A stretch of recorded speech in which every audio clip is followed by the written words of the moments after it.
Hello ನಮಸ್ಕಾರ ಮಕ್ಕಳೇ, ನಾನು ನಿಮ್ಮ ಪ್ರೀತಿಯ ವರ್ಷ ಮ್ಯಾಮ್. PUC ಪರೀಕ್ಷೆ ಸೈನ್ಸ್ ಯೂಟ್ಯೂಬ್ ಚಾನಲ್ಗೆ ನಿಮ್ಮೆಲ್ಲರಿಗೂ ಸ್ವಾಗತ ಸುಸ್ವಾಗತ. ಎಲ್ಲರೂ ಆರಾಮಾಗಿದ್ದೀರಾ ಅಂತ ಅಂದ್ಕೊಳ್ತೀನಿ.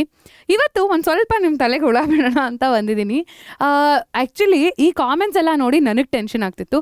Ma'am how to make notes, ma'am notes ಕೊಡಿ ಮ್ಯಾಮ್, PDF ಕೊಡಿ ಮ್ಯಾಮ್, ಫ್ಲೋ ಚಾರ್ಟ್ಸ್ ಕೊಡಿ ಮ್ಯಾಮ್, ಮೈಂಡ್ ಮ್ಯಾಪ್ ಕೊಡಿ ಮ್ಯಾಮ್ ಅಂತ ತುಂಬ ರಿಕ್ವೆಸ್ಟ್ಗಳು ಬರ್ತಿತ್ತು.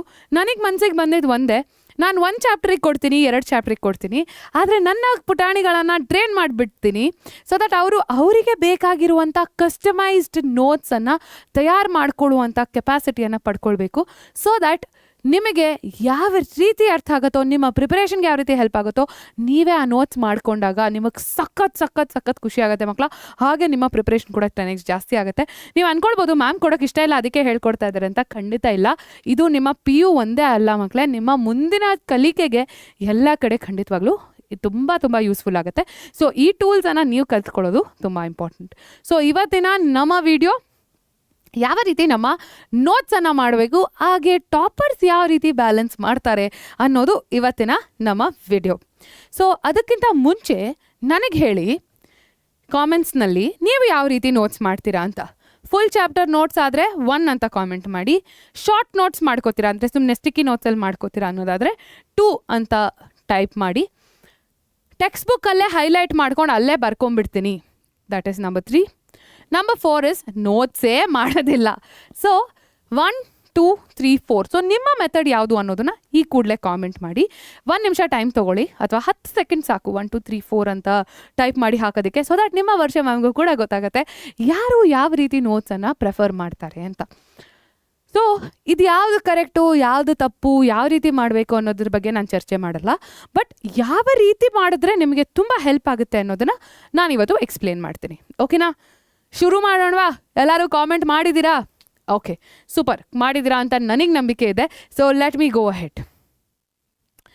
ಸ್ಟಡಿ ಟೈಮ್ ಎಲ್ಲಿ ಹೋಗ್ತಿದೆ?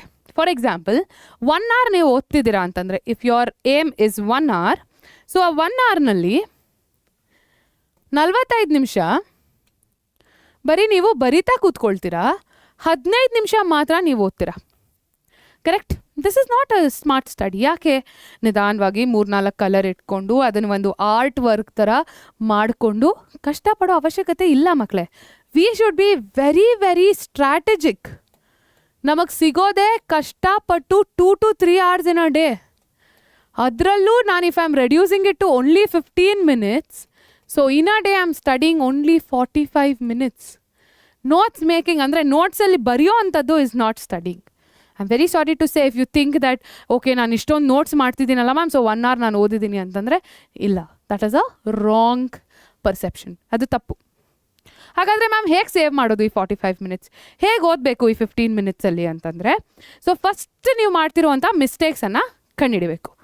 ಫಸ್ಟ್ ಮಿಸ್ಟೇಕ್ ಏನು? ಟೆಕ್ಸ್ಟ್ ಬುಕ್ಕನ್ನು ಕಾಪಿ ಮಾಡೋದು, NCERT ತೆಗೆಯೋದು, NCERTಯಲ್ಲಿ ಇರೋದನ್ನೇ ನಿಮ್ಮ ನೋಟ್ಬುಕ್ಕಲ್ಲೂ ಕೂಡ ಬರೆಯೋದು. What is the point? Already NCERT ನಿಮ್ಮ ಹತ್ರ ಇದೆ. Why do you need another NCERT? Rather what should I do? ಈ ನೋಟ್ಸಲ್ಲಿ it should be very specific.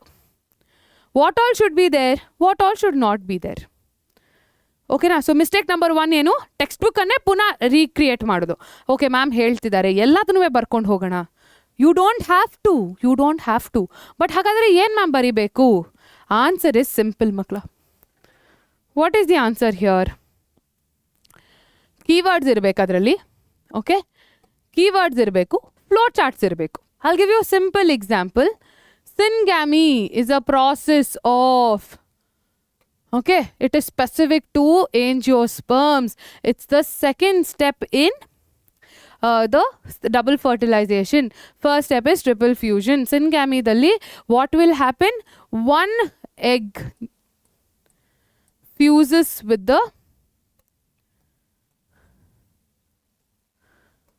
one male gamete fuses with one egg cell, giving rise to the zygote. ಇಷ್ಟೇ ಇರಬೇಕು. Syngamy hyphen male gamete plus egg cell gives you zygote ಅಷ್ಟೇ. This is the whole process. So ನಾನು ಇಲ್ಲೇ ಒಂದು flow chart ಬರೆದು ಬಿಡ್ಬೋದು. ಏನದು? Double fertilisation, 2 things, triple fusion, syngamy. ಎಷ್ಟೊತ್ತಾಯಿತು? ಅದೇ ನಾನು ನಿಮಗೆ ಬರೆಯೋಕ್ಕೆ ಹೇಳಿದರೆ you will write 1 whole paragraph. ಹೌದು, ಎಕ್ಸಾಮಲ್ಲಿ ಬರೀಬೇಕು, ಬಟ್ ಆ ಎಕ್ಸಾಮಲ್ಲಿ ಬರೆಯೋದಕ್ಕೆ ಕ್ಲಾರಿಟಿ ಎಷ್ಟು ಬೇಕು? ಇಷ್ಟು ಫ್ಲೋ ಚಾರ್ಟಲ್ಲಿ ಕ್ಲಾರಿಟಿ ಇದ್ದರೆ ಸಾಕು. It's more than sufficient for you to prepare for your exams. Clear? Easy. So always remember, flow ಚಾರ್ಟ್ಸಲ್ಲಿ ಬರೀರಿ, ಕೀವರ್ಡ್ಸನ್ನು ಬರ್ಕೊಳ್ಳಿ. ಕೀವರ್ಡ್ಸ್ನ ಮಾತ್ರ ಬರ್ಕೊಳ್ಳಿ. You don't have to write is, the, was, therefore, however, not required. Next one, PYQs. Very very important. So ಈ PYQಸನ್ನು practice ಮಾಡೋದು ತುಂಬ important. So of course mistakes, spelling, saccharomyces cerevisiae ಇಷ್ಟು ವರ್ಷ ಪಾಠ ಮಾಡಿ ನೆನ್ನೆ ಕ್ಲಾಸ್ ಮಾಡಬೇಕಾದ್ರೆ ನನಗೂ ಆ ಸ್ಪೆಲ್ಲಿಂಗ್ ಕನ್ಫ್ಯೂಸ್ ಆಯಿತು. ಯಾಕೆ? I would have stopped writing that spelling for a while. Correct? So spellings ತುಂಬ ಇಂಪಾರ್ಟೆಂಟ್ ಆಗುತ್ತೆ ಬಯಾಲಜಿಯಲ್ಲಿ. So what ever spellings you are confused about ಅದನ್ನು ತುಂಬ ಜಾಸ್ತಿ ಬರೀರಿ. ಸೊ ಮಿಸ್ಟೇಕ್ಸನ್ನು ಬರ್ಕೊಳ್ಳಿ. And your notes should be just 2 to 5 pages. 20 page. Your notes are not NCERT. Your notes should be very concise, very small. So 20 page notes ಬೇಡ, 2 to 5 page. 5 ಪೇಜೂ ಜಾಸ್ತಿ. I would say 2 to 3 pages at the max ನಿಮ್ಮ ಒಂದು ಚಾಪ್ಟರ್ನ notes ಇರಬೇಕು. 5 pages you can think of chapters like principles of inheritance and molecular basis. ಅರ್ಥ ಆಗ್ತಿದೆಯಾ? ಎಷ್ಟು ಚಿಕ್ಕದಾಗಿರುತ್ತೋ ಅಷ್ಟು ಈಸಿಯಾಗಿ ನೀವು ಎಕ್ಸಾಮ್ನ ಹಿಂದಿನ ಸಹ ರಿವೈಸ್ ಮಾಡ್ಬೋದು. ಮತ್ತೊಂದು ಮಿಸ್ಟೇಕ್. ಸೊ ಫಸ್ಟ್ ಮಿಸ್ಟೇಕ್ ಏನು? NCERTಯನ್ನು ರೀಕ್ರಿಯೇಟ್ ಮಾಡಬಾರ್ದು, ಬಟ್ ನೋಟ್ಸಲ್ಲಿ ಏನೇನಿರಬೇಕು? ಕೀವರ್ಡ್ಸ್ ಇರಬೇಕು, ಫ್ಲೋ ಚಾರ್ಟ್ಸ್ ಇರಬೇಕು, ನಿಮ್ಮ ಮಿಸ್ಟೇಕ್ಸ್ ಏನಿದೆಯಲ್ಲ ಸ್ಪೆಲ್ಲಿಂಗ್ಸ್ ಅದನ್ನು ನೀವು ಪ್ರಾಕ್ಟೀಸ್ ಮಾಡಬೇಕು, ಜೊತೆಗೆ PYQs ಇರಬೇಕು. So this we are clear. So step 1 is clear, ಅಥವಾ ಮಿಸ್ಟೇಕ್ 1 ಇಸ್ ಕರೆಕ್ಟೆಡ್. ಮಿಸ್ಟೇಕ್ 2, ಬರೀತಾ ಹೋಗೋದು. There is no recall at all. ಹೆಂಗೆ ಸಾಧ್ಯ? You are writing it, okay, ಒಂದ್ಸಲ ಬರೆಯೋದು is equal to 10 times reading. But ತಲೆಯಲ್ಲಿ ಎಷ್ಟು ಹೋಗಿದೆ? ಸುಮ್ಮನೆ ನಾನೇನೋ ಕೂತ್ಕೊಂಡು ಇಲ್ಲಿದೆ ಇದನ್ನೇ ಬರಿತಾ ಇದ್ದೀನಿ. Doesn't make sense. ರೆಕಾರ್ಡ್ನ ನೀವು ಬರೀತೀರಾ, ಎಕ್ಸ್ಪೆರಿಮೆಂಟ್ಸನ್ನು ಈಚ್ ವರ್ಡ್ ಬೈ ವರ್ಡ್ ನಿಮಗೆ ನೆನಪಿರುತ್ತಾ? Record you write it for the sake of writing. ಎಷ್ಟೊಂದು ಜನ ಕಿವಿಯಲ್ಲಿ ಇಯರ್ಫೋನ್ಸ್ ಹಾಕ್ಕೊಂಡು ಬರಿತಾ ಹೋಗ್ತಾರೆ ರೆಕಾರ್ಡ್ನ. ವೈ? ನಿಮ್ಗೆ ಅದು ಏನು ಅಲ್ಲಿ you are not using your brain. But when you are studying that should not be the case. ಕರೆಕ್ಟಾ? ಸೊ ಹಾಗಾಗಿ there is something called active reading. What is that active reading? Read, understand, recall and then make notes. ಡೈರೆಕ್ಟಾಗಿ ಕೂತ್ಕೊಂಡು ಎಲ್ಲ ಬರೆಯೋದಲ್ಲ. Step 2. ಡೈರೆಕ್ಟಾಗಿ ಕೂತ್ಕೊಂಡು ಎಲ್ಲ ಬರೆಯೋದಲ್ಲ. First ಓದಿ, ಅರ್ಥ ಮಾಡ್ಕೊಳ್ಳಿ, ಒಂದ್ಸಲ ರೀಕಾಲ್ ಮಾಡ್ಕೊಳ್ಳಿ. ಅಂದರೆ ಮೈಂಡಲ್ಲೇ ಬುಕ್ ಮುಚ್ಚಿಟ್ಬಿಟ್ಟು ರೀಕಾಲ್ ಮಾಡ್ಕೊಳ್ಳಿ. ಆವಾಗ ನಿಮಗೆ ಗೊತ್ತಾಗುತ್ತೆ ಇದರಲ್ಲಿ ಇಂಪಾರ್ಟೆಂಟ್ ಏನೇನು, ನಾನು ಏನೇನನ್ನು ನೋಟ್ಸ್ ಮಾಡ್ಕೋಬೇಕು ಅಂತ. So that's when you will make the notes more precise and useful. So that is called active reading. Clear? Now, next. Ma'am, ishtondella. So second point ಏನು? Don't just write. ಬರಿಬೇಕು ಅಂತ ಬರಿಬೇಡಿ. Active notes making ಅಂದರೆ active recall. First study, understand, ಅದಾದಮೇಲೆ ಈಗ for example let's take human health and diseases. ಅದರಲ್ಲಿ ಏನೇನಿದೆ? Immunity, acquired immunity, okay, active immunity, passive immunity, innate immunity, acquired immunity. So ಇದನ್ನೆಲ್ಲ ನೀವು ಒಂದು ಫ್ಲೋ ಚಾರ್ಟನ್ನು ಮಾಡ್ಕೊಳ್ತೀರಾ. ಓಕೆ, ಕ್ರೈಟೀರಿಯಾ ಇದಾಗಿರುತ್ತೆ. ಸೊ ಆ್ಯಕ್ಟಿವ್ ಆ್ಯಂಡ್ ಪ್ಯಾಸಿವಲ್ಲಿ is it from the primary response, secondary response, ಎಲ್ಲದನ್ನು ಬರ್ಕೊಳ್ತೀರಾ ನೀವು. ಬಿ ಸೆಲ್ಸ್ ಇನ್ವಾಲ್ವ್ ಆಗಿದೆ. So it's a flow chart, it's a complete flow chart. ನಾನು ಅದನ್ನು ಒಂದನ್ನು ಓಕೆ ಇನೇಟ್ ಕಲಿತೆ ನಾನು ನೋಟ್ಸ್ ಬರೆದೆ, ಅಕ್ವೈರ್ಡ್ ಕಲಿತೆ ನಾನು ನೋಟ್ಸ್ ಬರೆದೆ, ಪ್ಯಾಸಿವ್ ಕಲಿತೆ ನಾನು ಒಂದು ನೋಟ್ಸ್ ಬರೆದೆ. No, it doesn't make like that, right? So ನೀವೇನು ಮಾಡಬೇಕು? ಪುನಃ ಪೂರ್ತಿ ಒಂದ್ಸಲ ಓದಬೇಕು. ಅದಾದ ನಂತರ ಯು ವಿಲ್ ಅಂಡರ್ಸ್ಟ್ಯಾಂಡ್. PYQಸನ್ನು ಅನಲೈಸ್ ಮಾಡಿದಾಗ ನಿಮಗೆ ಗೊತ್ತಾಗುತ್ತೆ, okay these are important. So ಯಾವಾಗಲೂ ಫುಲ್ ಚಾಪ್ಟರ್ ಮುಗಿದ ಮೇಲೆ you have to make that specific notes. Ma'am chapter ಓದ್ತಾ ಅವಾಗ ಹೆಂಗೆ ನೋಟ್ಸ್ ಮಾಡಬೇಕು ಅಂದರೆ NCERT ಸೈಡ್ಸ್ನಲ್ಲಿ ಜಾಗ ಇರುತ್ತಲ್ಲ, ಅಲ್ಲಿ ಪಾಯಿಂಟ್ಸನ್ನು ಬರ್ಕೊಳ್ಳಿ ಓದಬೇಕಾದ್ರೆ. So that you don't spend so much time on ಒಂದು ಆರ್ಟ್ ವರ್ಕ್ ಥರ ಎಲ್ಲ ಪೆನ್ಸ್ಗಳು ಇಟ್ಕೊಂಡು ಹೈಲೈಟ್ ಮಾಡಿಕೊಂಡು. ಬೇಕಾಗಿಲ್ಲ. ನಿಮ್ಮ NCERT ಹರಿದೋಗಿರಬೇಕು ಕೊನೆಯಲ್ಲಿ, ಅವಾಗ ಮಾತ್ರ you will be a topper. So toppers NCERT ನೋಡ್ಬಿಟ್ರೆ ಬಚ್ಗೆದ್ದು ಬಿಡ್ತೀರಾ. ಅಷ್ಟು ಅದರಲ್ಲಿ ಬರ್ದಿರ್ತಾರೆ, ಆ ಪೇಜಸ್ ಇನ್ನೇನು ಹರ್ಕೊಂಡು ಬಂದುಬಿಟ್ಟಿರುತ್ತೆ. So you have to use it to that extent. ಅರ್ಥ ಆಗ್ತಿದೆಯಾ? So second mistake sorted. Third one very very important. 3 ವಿಷಯಗಳನ್ನು ನೀವು ಬರಿಬೇಕು. ಏನು? ಯಾವುದು ನಿಮಗೆ ಕಷ್ಟ ಅನಿಸುತ್ತೆ ಅದು ಸಿಂಪಲ್ ಫ್ಲೋ ಚಾರ್ಟ್ಸ್ನಲ್ಲಿ. Repeated forgotten facts. ಪ್ರತಿ ಸಲ ನೀವು ರೀಕಾಲ್ ಮಾಡೋಕ್ಕೆ ಟ್ರೈ ಮಾಡಿದಾಗ ಏನನ್ನು ನೀವು ಮರ್ತೋಗ್ತಿರೋ ಅದನ್ನು ನೀವಿಲ್ಲಿ ಬರೀತೀರಾ. What you try to recall multiple times, ಅದು ಮರೆಯೋಂಗಾಗ್ತಿದೆಯೋ ಅದನ್ನು ನೀವು ಬರಿಕೋಬೇಕು. Last one exam important points. Teachers ಏನನ್ನು ಹೈಲೈಟ್ ಮಾಡ್ತಾರೋ ಸೊ ಅದನ್ನು ಬರ್ಕೊಂಡ್ರೆ ಸಾಕು. Very very important, most important these 3 things.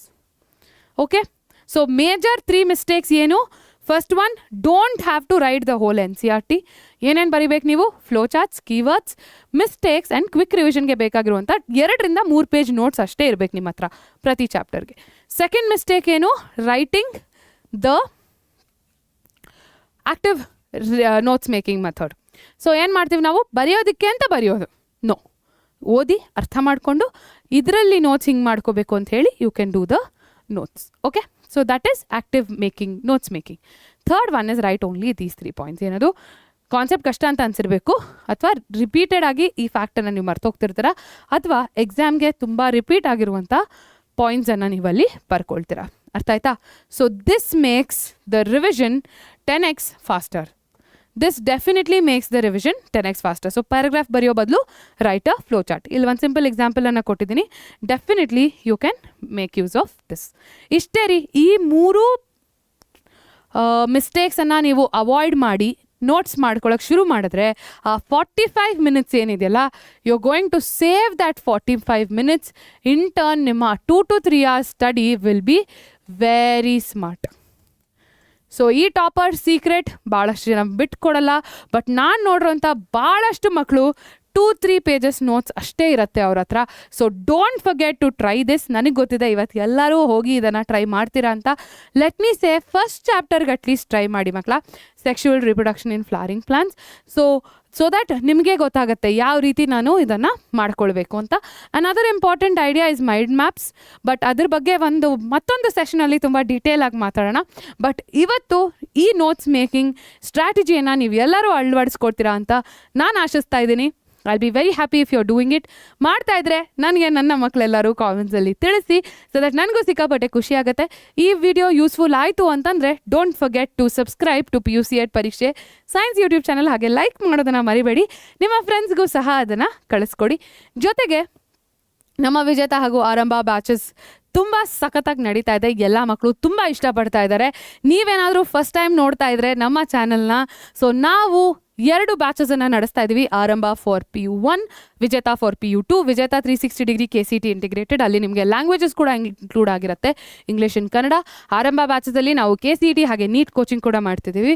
So daily live classes ಇರುತ್ತೆ, DPPs ಇರುತ್ತೆ, ಪ್ರಾಕ್ಟೀಸ್ ಪೇಪರ್ಸ್ ಇರುತ್ತೆ, ಜೊತೆಗೆ PYQs, NEET PYQs, KCT PYQs. It is basically a one stop solution. So ಯಾಕೆ ತಗೊಳ್ಬಾರ್ದು, ಯಾಕೆ ನಮ್ಮನ್ನು ಜಾಯಿನ್ ಆಗಬಾರ್ದು? We are ready to support you, we are ready to be a part of your journey to NEET and KCT rank. ಇದೆಲ್ಲ small steps ಮಕ್ಕಳ. ಇದೆಲ್ಲ ಒಟ್ಟಿಗೆ ನೀವು ಮಾಡಿದಾಗ notes making strategy, time table, get to the habit of studying properly, ಯಾವುದ್ರ ಮೇಲೆ focus ಮಾಡಬೇಕು, strategy ಹೇಗೆ ಮಾಡಬೇಕು, ಸ್ಮಾರ್ಟಾಗಿ ಹೇಗೆ ಕಲಿಬೇಕು, ಅದನ್ನೆಲ್ಲ ನಮ್ಮ ಕೈಯಲ್ಲಿ ಬಿಟ್ಟುಬಿಡಿ ಮಕ್ಕಳ. ನೀವು ನಿಮ್ಮ ಗೋಲನ್ನು ಖಂಡಿತವಾಗ್ಲೂ ರೀಚ್ ಆಗ್ತೀರಾ.